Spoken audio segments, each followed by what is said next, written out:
people, welcome back to another episode of Conversations with Jen, where I am speaking to people impacted by sickle cell to raise awareness and educate you guys about the condition. Today's guest is a woman with a voice like you've never heard before, not just vocally, but also her journey with sickle cell. So please introduce yourself and tell everyone who you are and what you do. My name is Wura. I'm a singer.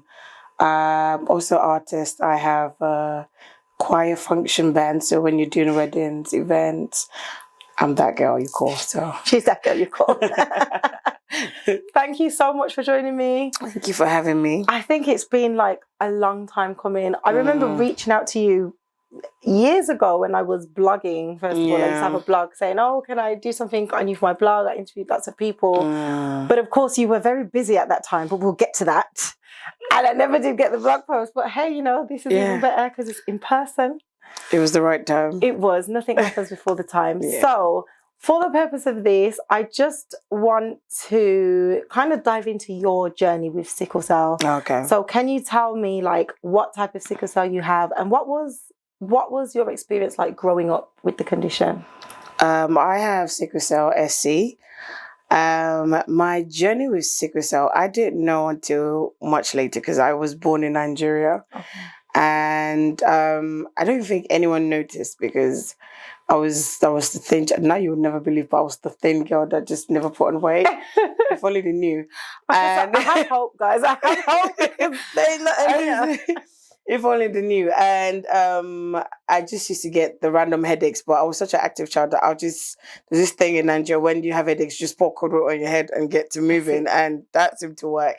My older brother used to get a lot of crisis, but we didn't know it was crisis. We call it romanticism in Nigeria. Oh. So I think that they mean arthritis or romanticism, and he used to get a lot of asthma attacks, but I didn't ever grasp the fact that he had sickle cell until he passed. He passed on his 18th birthday. Oh my gosh. Yeah, he had the crisis. And I think that was when, trying to search for answers, what happened. And then I think at that point I was getting into secondary school.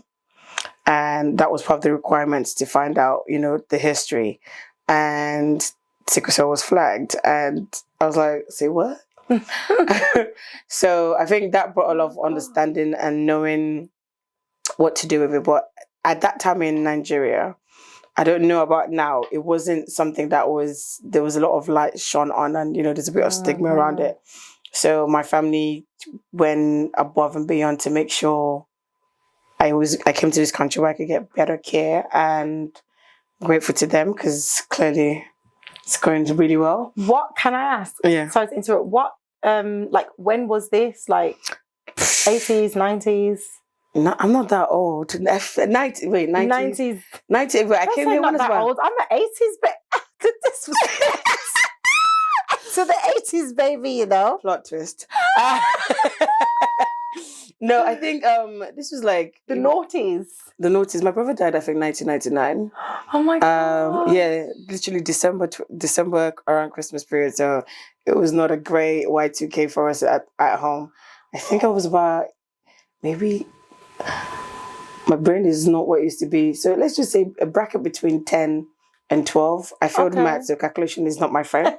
So let's just say between 10, I think 12 is still probably around 8 and 10. You see how the numbers keep changing, but around 10 to 12, around that time. And keep us guessing about my age. Okay, we don't need that. I know, well, you don't need that. Well, what we do know is that she's well younger than me, and I always do this thing where it's like I feel like everyone's the same age as me, because I stopped, like in my head, I stopped calculating at about 20. So I just feel like I'm a little 19, 20-year-old. To be honest, COVID doesn't count too, because exactly, so it probably makes me about 18.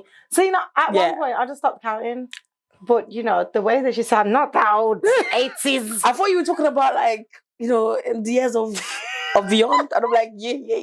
I'm panicking because it's my birthday next month, so I'm just like trying to slow things down a little bit.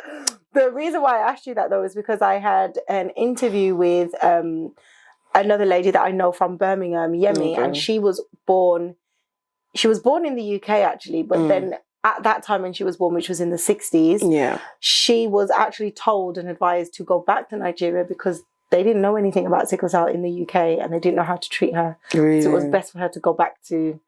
It sounds bad now, but go back to where she came from. that kind of indirect. Now that I'm saying it out loud, but that was her experience. So that's why I was wondering how much time. So that's 40, 50 years difference in you than, your parents saying, let's come here so you can get better. But okay. So I guess things I don't know. I think with Africa, there's a lot. Let me not say Africa because I don't know my country. I've not been to other countries, but Nigeria is beautiful. I love my country. I love my people. I know. I went. But I want to go back. I won't go that far. I will visit. You don't want to visit? Yeah, I'll visit. That's what I mean. And carry my bag as soon as possible. Oh, yeah. I mean, like holiday. Vacation. Holiday, yeah, you do. I don't recommend it for you, my sister. But I love Nigeria, but the fear of Nigeria is real because my experience there, it's things that are preventable. So with my brother, all he needed was an oxygen mask. That could have been avoided. So my gosh, that's always at the back of my mind. Yes. And it's like always know how to deal with it. Even let me not be too crass on Africa. Even here, they say in the hospitals, if I'm having a crisis, don't go. No, use your sense and take me to my hospital because knowledge is power. And when people don't know what's going on with you, things can go wrong very quickly. So, yeah. Okay. But I'll leave it there for him. I get that. So, back to you because I just very rudely interrupted. But growing up then, so once you came to, like, I guess the UK or growing up, I know that there's a, stigma in Nigeria around sickle cell and stuff. Were you very vocal about your condition, or did you kind of just keep yourself to yourself as you kind of, matured and grew up? I think as a kid, I was quite resilient. I didn't used to have that much crisis, but it was one of those ones that when I had it was bad. Because I forgot. I would forget because I might not have it for like 6 years or maybe like once a year. So in my head, I'm like, oh, that thing was just a great way of getting out of, doing chores if I didn't want to, or if I didn't want to go to school. But when it hits me, I'm like, wow, it's a real my life. So it wasn't that much of an issue growing up. I think it was when I started getting older, then I was like, okay. So I think, it wasn't always an issue of, I had stigma or anything. I was always around people that are quite, I didn't have a lot of friends, but the friends I did were very, like, I can't call them friends, those were my family. Yes. So it's like everyone just knew when we're tired. If you're coughing, if you come next to me, I will bite you. Don't come next to me. So it was one of those ones. I've never, at that time, faced stigma. I think it was when I started dating. That's when I was like, eh? So... And talk to me about that, because that was my next question anyway. Like, how has sickle cell impacted your relationships, dating life? So many guys angry with me that think I was cheating on them, but I was just sick and I was too proud to talk that. So many guys think I was cheating on them, but I was sleeping. You know when you get that meme that you're there thinking she's with that, she was just sleeping. Yeah, that was me. Sleeping. But I was too proud to say that because again, the whole, I don't want you to start treating me differently. Treat me differently because if it's cold, don't take me out. Yeah. But I didn't want it to be an issue kind of thing. But I was always quite, if I knew that, okay, this is going somewhere, I would be like, yo, before I start catching feelings, this is what comes along with me. I understand if you can't deal with it, it's a lot. I wouldn't want to deal with it too if I didn't have to. So we can go back to being friends. And then you have guys, there's this guy that told me once, he'll probably watch this, I'm like, you remembered what I said? Because we're good friends now. It's like, I think he was talking about me and another friend of mine, and I think she has lupus or something like that. And we're competing who has it worse. And like, no, I used to use it, but I think she won that battle because I saw her medication. I was like, I don't need your battles. It's cool. And he didn't mean it in a mean way, but when these things stay at the back of your mind, and I think he said, you girls with health issues are a risk. I was like, what kind of risk? But I know he didn't mean it in a vindictive way. It's just like, I get where he's coming from, but that was always at the back of my mind. And it's like, when you think of yourself it's like you think of yourself as a brand of goods, but it's like my positives and negatives. So that was the first time I ever thought of my health as a negative, which was quite, because my self-esteem was booming, at that age. So it was like the first time that made me tweak a little bit. Booming. It was booming. Just a tiny bit, though. I mean, that's like Beyonce had nothing at me at that stage, but so that was the first. I was She's like, still top. I love know. B, but I love B. I love her bank account more, so she has that on me. So I'm well. Oh yeah, that's true. I think she's on all of us. 10% B. All I need. 10% is too much. 1%, I'll be nice. No, okay. just get 10 and share it with me. Yeah? Listen. We're all going on a sleeping trip. Hello. It's somewhere sunny. Somewhere sunny and where we can sleep. But yeah. So that stayed with you. Yeah. I always feel like, when people have vows and it's like in sickness and in health, I always feel like with my sickle cell and getting into a relationship, it's almost like you have to say those vows before even anything, before you even know me, before we get to the wedding, you already have to know that you're willing to do those vows. And most people say it, and I guess they don't think about it. They just think, oh, old age, you might get sick, this might happen, but already. Well, I think you don't know until you get, even as a person with sickle cell, like the way I was 10 years ago, it's not the same way I was. So I'm learning. Before, like, I could run, even with music, I could run 4 gigs back to back. Listen, after one day, I need 2 days off to come back the third day. So these are things that this person signed up for and they didn't know, because you're not the same version that they met. And that's one part. Then the whole, are we going to have kids part? Because I think that's another thing you have to think about. So that's why if it's not your person, it's going to be long. So if you're lucky to find your person that, through sickness or health, you're winning. And even if you haven't, you're still winning, because we all have different journeys we're going to take. So, yeah. That's true. Was that an issue for you, or something that you thought about before having your child? Like, did you think about genotypes matching? Should that make a difference? Did you think about any of that, or did you just do it for love? You're making me laugh now. I was like, I'm not doing babies, because I remember I don't know what made me watch labor videos. I'm like, for fun. I think one of my friends was having babies and she was going through it. She's like, oh my God, look at this. I'm like, what? People keep going back to do this. So I just pictured that and I thought about a crisis. I'm like, then you're not combined to... You're a liar. That's not going to be me. And I never planned for baby. So even when I was dating, it was one of them ones that if you're looking for baby, my brother, this year you've hit the wrong tree. So when I got pregnant, so clearly it wasn't planned. When you watch these adverts and the pregnancy stick turns, is it double lines? Yeah. And she's happy. No, that was not my journey. I was like, my gosh. I just started laughing and everyone thought I'd gone crazy. That was the laughter. Because if you don't laugh, you'll cry, right? Listen, it's like, I was like, God, why? Why have you done this? I think I even called you because I was freaking out, because... I remember. Because because I thought I wasn't going to have kids. So I did not educate myself on anything to do with sickle cell and kids, because I'm like, it's not going to be me. That's your problem. That sounds like a you problem. So now that it became my problem, so she was like, it's also your problem, Jen. Hello. I'm like, somebody, because there's not a lot of, you see, parents you can see some information about parents that have sickle cell. And obviously I had my mom to speak to with those things. But as a person with sickle cell having kids...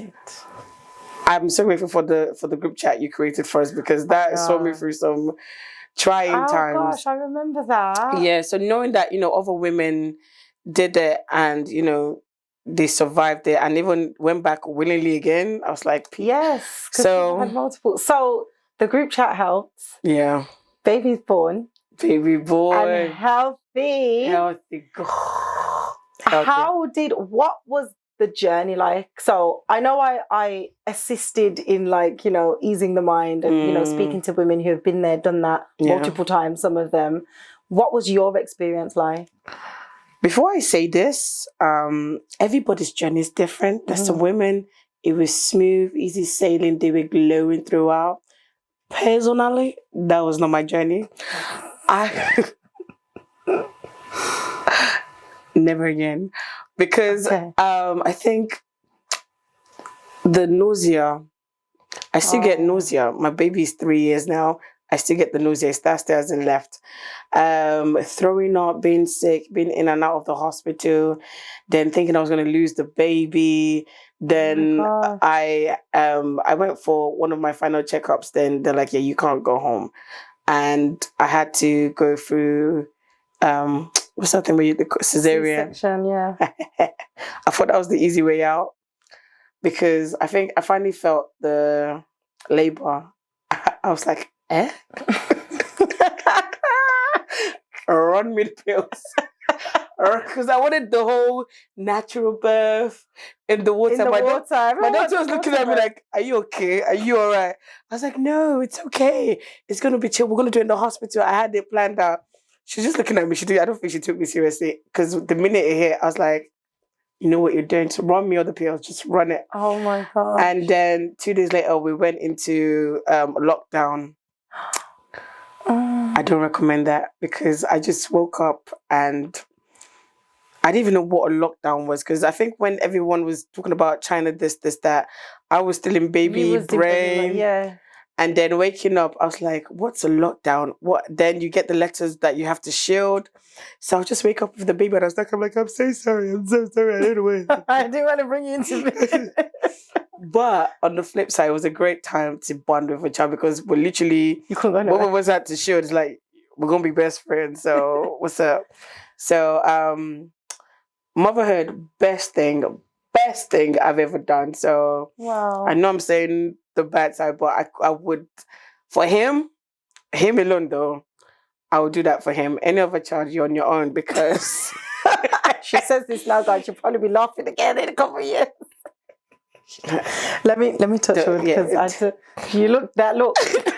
That look that you get. If it happens to me, it's happening to you. Okay, let's put it that way. So, do not. Did you have many? So I know you said you like backwards and forth from the hospital, the morning sickness. Did you have any crisis during that time, like sickle cell, or was it more than normal? More than normal. So then I had to go through the whole injecting my tummy.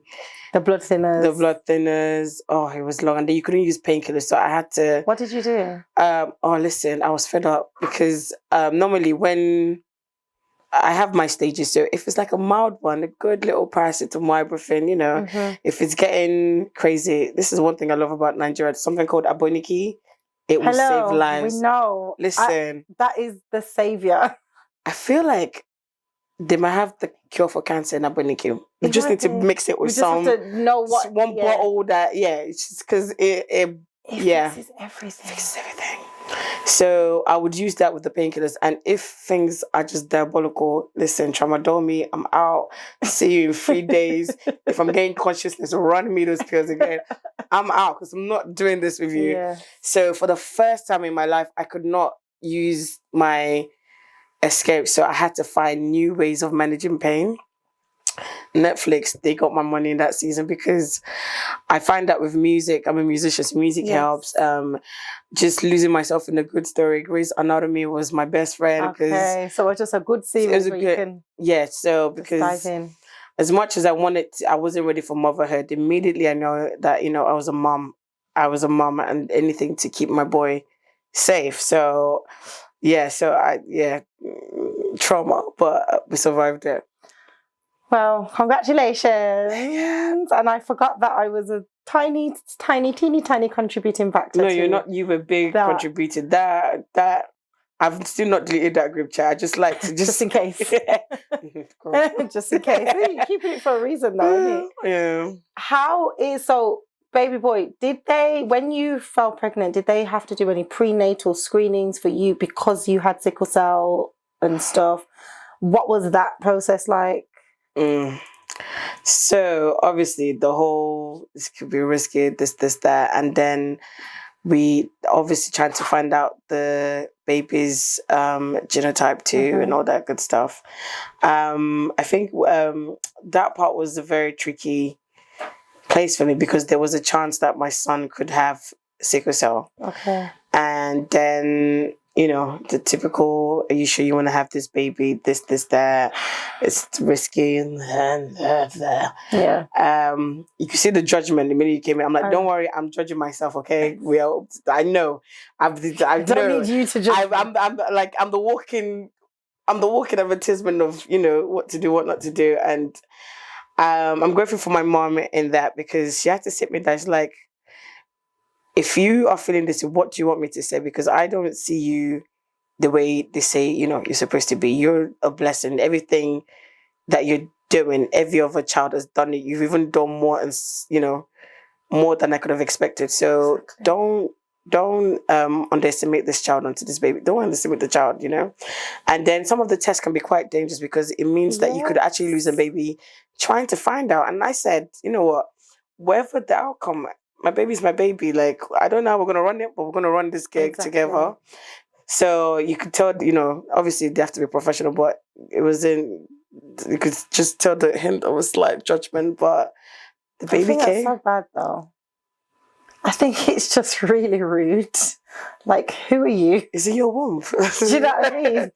But in saying that, we did have some very understanding doctors that, you know, just the best advice and this and that. So I'm glad I stuck it out. But if, you know, I didn't have the support system, I might have, you know, felt that, okay, maybe this was not the safest thing to do and given up earlier. But I'm glad I stuck it out. And I said, like I said, knowing that the other people with sickle cell that survived it and, you know, had healthy kids, and even some, you know, my mom is a prime example of someone that, you know, had two kids with sickle cell. Obviously my older brother didn't survive it, but I'm still here. So it is possible. And I have my son now. So if anyone has sickle cell, if you see my son is thriving, amazing. I am so glad that, you know, I know everyone doesn't get that lucky, but I'm super grateful that, you know, it worked out perfectly for me. So there's hope. There's hope. So, and if you need help, I've got a support group, a mothers group. Listen, you need it. It's needed. The community is good to know, because obviously we don't get to see each other that much. And I had only like very recently met you at that point as well. Yeah. You really tested me though, because I remember you messaging me and I was like, who do I know? Who do I know? Going through my phone. Thankfully, because my memory is really bad. So when I save people in my phone, I save them as like sickle cell, has a child. So, you know, it helped. It really helped, because it's one thing to see online, but one thing to actually be able to speak to people that, you know, have the same battles as you. So that was really helpful, and I didn't feel alone. So thank you for that. I love that. Well, as your mother says, you know, you have done some amazing things, even more so than some other people. Talk to me about your music journey, because you have singles, you have the most amazing voice I have ever heard. No, seriously, the most amazing voice. How did you get into that? How has sickle impacted that journey in any way? Okay. Music was... Initially, I was not the musician of the family. My older brother was. Okay. So he was the one that used to go to church, and he was the choir leader, this, that. And I was the annoying little sister that used to tag along, and he used to piss him off. And I think when he passed, it was kind of like how I was able to still connect with him. Yeah. So it's like I knew I had to, because he was the firstborn, I was the second. So I'm like, okay, you left big shoes. Let me walk in your shoes around and feel it out. So I joined the choir I used to be in. The concerts I used to sing at, I went and I sang it. And it was just my way of remembering him. But it turns out that I could sing, even though I didn't believe I could sing, because I was like a 9-year-old girl and I sound like Barry White. It was quite... But it's so amazing. Thank you. Now I'm seeing that but at that age, because everyone is looking at Beyonce, Britney Spears, and it's like, where do you belong?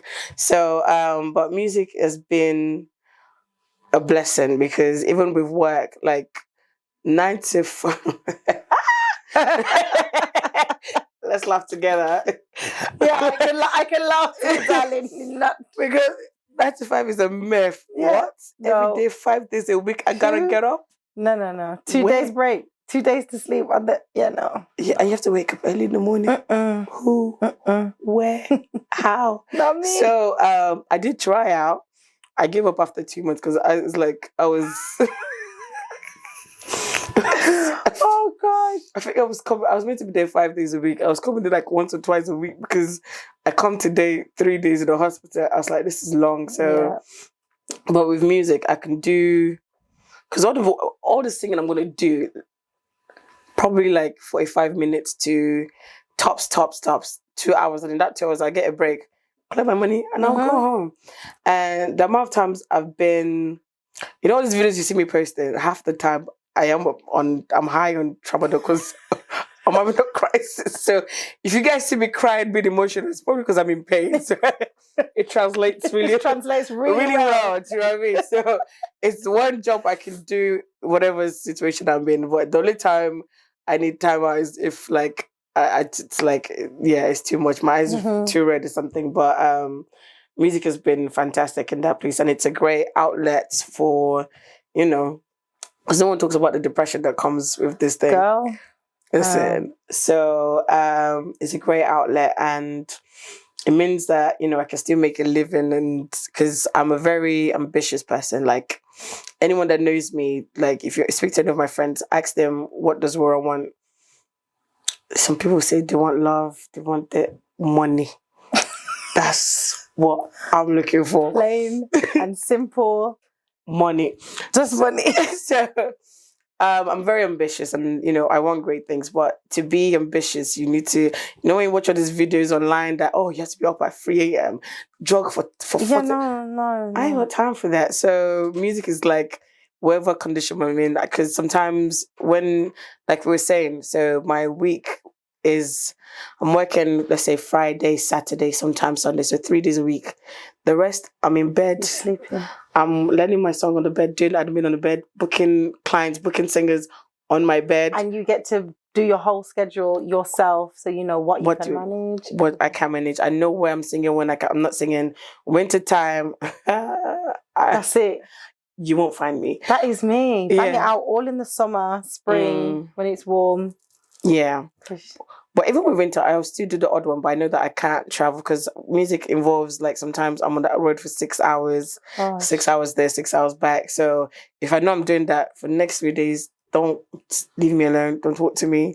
So it makes, I'm in charge of my life. I'm in charge of my livelihood. And it's always good vibes because, like, everyone is like chilled and happy to see you. So that's always like... And then you sound great. So it's even more chilled and good. Stop trying to make me blush. No. It's true. It's honest. Now, on that topic of, you want money, you've got an amazing voice, you are successful. In 2021, you were on The Voice. Yes, I was. You weren't just on The Voice. You wowed the people then. You got through. Tom Jones turned around. You were in his camp. This is celebrity. It's big time celebrity. Listen to it. It's not, unless it's in my car, it's just celebrating awards. No, but so when all this happens, I was very unwell at this time. And I remember, like, kind of seeing things, but then not being sure. And I was thinking, is that the same? Is it what? I don't know if it. I don't. So it was like all a blur. But you left the competition. I had to. Why did you leave the competition? Boris, man, I had to shield. That was why. I was so angry because it's like, there's a little break when they released you. So as I was doing the competition, because obviously everyone they knew, and The Voice, they went above and beyond, like, obviously because I just had a baby. I just came out of shooting for like maybe a couple of months, so they would do things like send me a cab to pick me up from London to Manchester. Wow. They went all out. They let me bring my baby with me and my mom too. Wow. So they literally went above and beyond. But the law is the law. When you're shooting, you can't have. And even they made a care plan around me. Everyone had to stay like 6-7 foot away from. I can't remember how many foot. So all the judges, like, I just still never got to hug anyone of the judges. This is really annoying. You know what I mean? It gets to take a bit of their money. Yeah, just like everyone was everyone was over there, and it was a bit lonely, but I was like, you know what, let me just quickly do what I need to do. Yeah. So it was a wonderful experience, and I'm really grateful. And obviously, it opened particular doors that I could never even imagine. So I'm really grateful for it, and I believe everything works out the way it's supposed to. Like after leaving the show, it was crunchy for a minute there because I didn't know what to do, and being a mom really saved me in those moments because I think I made it to semi-finals, but I couldn't continue all of that. You was like so close to the end. You were so close. I was smelling that contract. But I was Listen, just smelling that money, boy.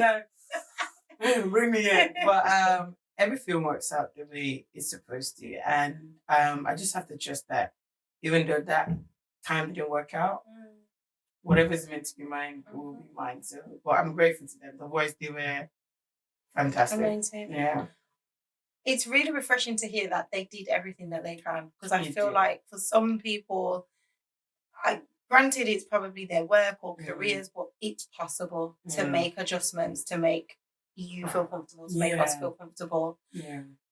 What got you through that period? Because it's like one of those things that if you didn't have sickle cell, who knows where you could be right now? You definitely probably wouldn't be here chatting to me on my couch because you're probably busy, How dare you? No, but you don't know what that's like. And, we can always wonder and think, what if, if only. How did you overcome that? Do you know what? His little legs crying to me and giving me hugs because I just sat in the dark room and I was tired. I was like, are you kidding me? But it's little hugs from my little boy. Because like I said, we were shooting, so we were both together. So I had to get up. I can't stay in depression. I had to get up. I had to figure a way out. So he's like, okay, I thought we were going to be millionaires and I can look after you, but it looks like I have to grind, bro. So I managed to sing, used to sit down, we sing together. I started writing again. And Tom and will.i.am were so kind to leave great reviews. So it's like people that saw me from the show started calling me to try and book me for that show. Because at first it's like, and I'm just going to tell you I didn't. Okay. Okay. How much you pay him? Listen, I was like, excuse me, you pay me to go out on mine. So, and so one bookie came in and I think it went insane. Even my suppliers, they're calling like, what the hell happened? Like, it's just, we're this, we're okay, we're there. And the boom, I was so busy, I didn't have time to be depressed anymore. So it's like, all right, we're going to figure it out. Obviously, it has its challenges, but just, I'm just so grateful for the clients that keep calling and the opportunities I get. I am grateful you guys saving lives, saving lives. Absolutely. I love that. Yeah. I love that. What would you say to anyone that is like, living with sickle cell, navigating this world of work, life, everything? What advice would you give to anyone listening? I think once we have a very interesting journey with life because you have to be intentional with what you do and how you spend your energy. And obviously, we know it comes with risk. So you need to be intentional with your life. What do I want out of life? And be very honest and go to it. Then it is possible to create the life you want. Obviously, there's going to be adjustments, and sometimes I get frustrated because I want to do this, that, but I can't because I have to rest. So be kind to yourself, be patient with yourself. And if you have like a side hustle, I seriously hope you invest in that because even if you can't do 9 to 5, when you're in bed, even if it's selling goods online, you can do that because you can do that from bed. You physically don't need to leave your house. So if you have a side hustle or a creative hustle, utilize that and find workspaces that can work around you. Even before The Voice, there was agencies I was in and I'm open. I'm like, yo, I want to come, but my legs. So I would even have them come and pick me up from my house, take me to the gig, and I used to time the painkiller. So I get on the bus and I just go straight to, I was tramadol sleep. So I know, okay, within 4 hours, I'm going to be there, do my singing, get back on the bus, use the vehicle, drop me home. When I can. But if you can't, you can't. But there is a way. Figure out what you want and make a plan on how to achieve it. That's my best advice. That is some sound advice. Okay, so thank you so much. Before we wrap up, do you have any questions for me? Questions for you. I think my question now is obviously the changes with sickle cell as you get older. So because she's asking me the questions about getting older, guys. No. This is things that I'm even having to deal with because you're getting older. I told you the joke. The joke is real. Getting older because there's a song in Africa, the things I used to do, I can't do them no more because I feel like it came in suddenly. Like I used to love walking, but now after 10 minutes, run me that chair because I'm tired. So what tips and advice with the transition of having to slow things down a little bit? I feel like we are living in like 50-year-old, 60-year-old body even at this year already. So how do you manage that? How do you manage expectation? How do you manage the irritation with yourself? Because you're like, what is this? Like, what would be your tips for that? Do you know, I think listening to your body is helped. Because what I could do before, you're right, I can't do anymore. Even me, like, anybody know me, I love a glass of wine. Now that I spend a lot of my time in Jamaica, I love a little rum. And, I could have a couple of drinks and be fine the next day. Now I have a couple of drinks and I'm just like, I can't manage as much as I used to. So there's I think just listen to your body and you will get to understand what you can and can't do in knowing your kind of limits and your boundaries. And I think you just got to be okay with it. Because like you said, be kind to yourself. It's the same thing, like the same way how you would navigate, finding a job and working and can do this and can't do this. You just have to start to do that with yourself. There's no escaping it, really. I do find that the more rest I have, the more I'm able to do for the things that I really want to do. So I think I've had to get to a point where I pick and choose what's most important to me. And if I really want to do that, then I probably can't do that. That was difficult at one time. And you have to get comfortable with saying no. Oh, that is the biggest one. Be comfortable with saying no. If people want to just let's just meet up just for the sake of nothing. Nope. Like, do things that are meaningful, because if you know that you can only do 2 out of 3, make sure it's 2 of the best ones, and you will lose people along the way. Yeah. That's just without a doubt, without question. But those that are real, those that are honest, those that are true, they will understand why you're making these decisions, and they'll make it work for you. If you can't leave your house, I just have people come tomorrow, or there's ways that we can work around it. But be comfortable saying no, be kind to yourself, and just listen to your body. Absolutely. I think. Girl, it has been so real. I am so glad I got to have you on here. Thank you so much for joining me. Thanks, guys.